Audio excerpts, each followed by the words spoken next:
Lagay natin ang carrots. So, yan. Yung iba kasi hindi na nilalagyan ng carrots.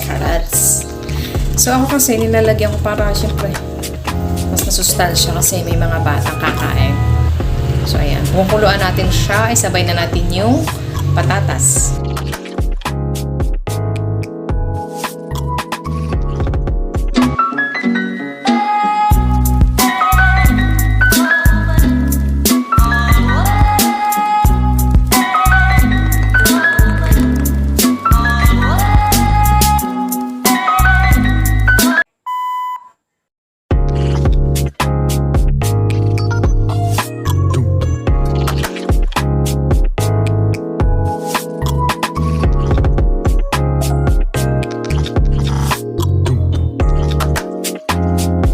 Ito yung ating mga ingredients para sa ating chicken curry.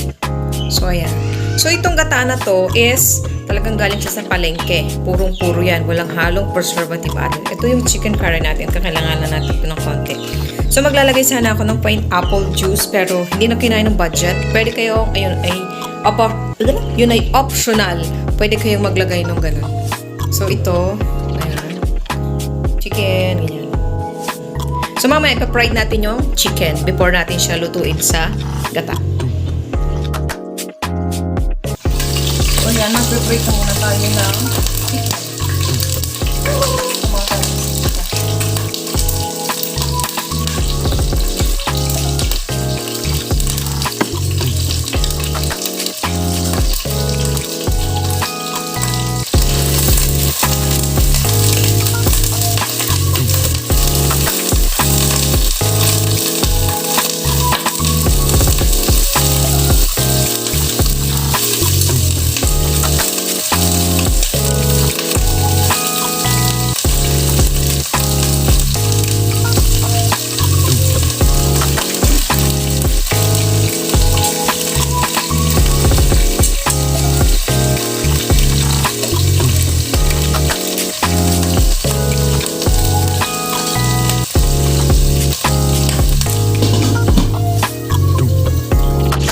Binaliktad ko na siya. So, hanggang sa mag-golden brown. Fried natin siya hanggang mag-golden brown.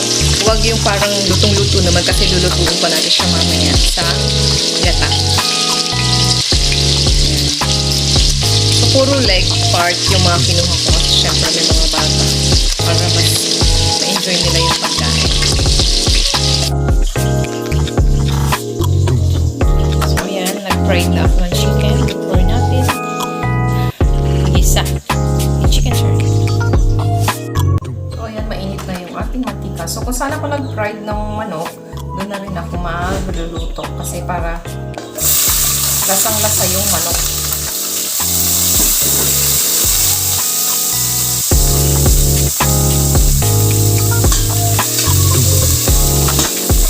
Luto na ang sibuyas, syempre.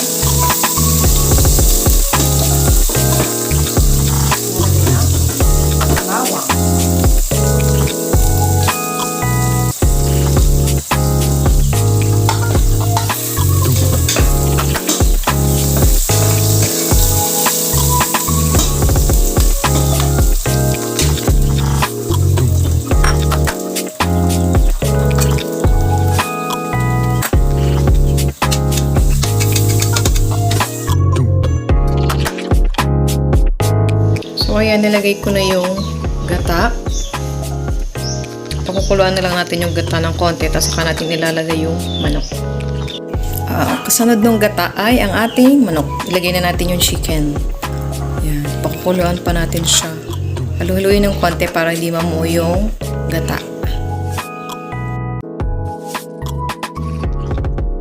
So, next natin na yung bell pepper. Pwedeng green, pwedeng red. So, pwedeng both green and red. Ilagay natin.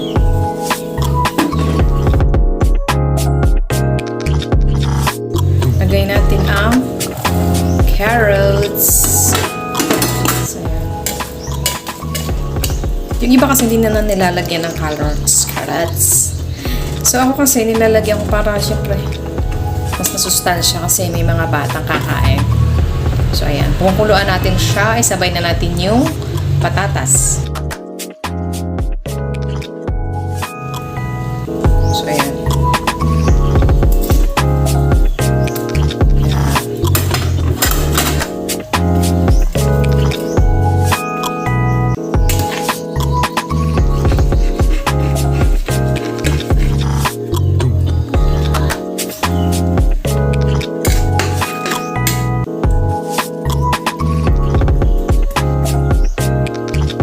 Then, magpipinch tayo ng pepper and salt.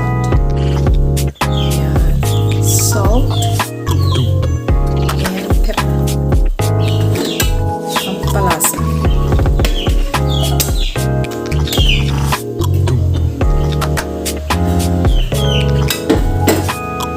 So, ayan. Tatakpan lang natin siya ng bonggang-bongga. Pinukuloy natin.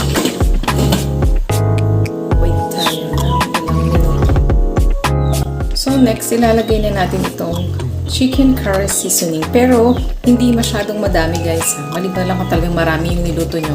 Dapat konti lang para hindi masyadong matapang.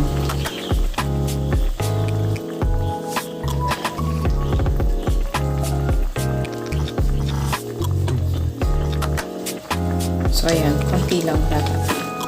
Kasi matapang siya.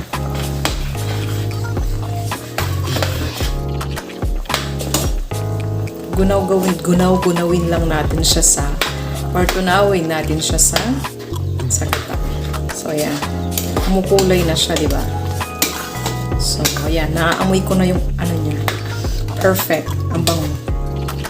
Ang sarap ng amoy.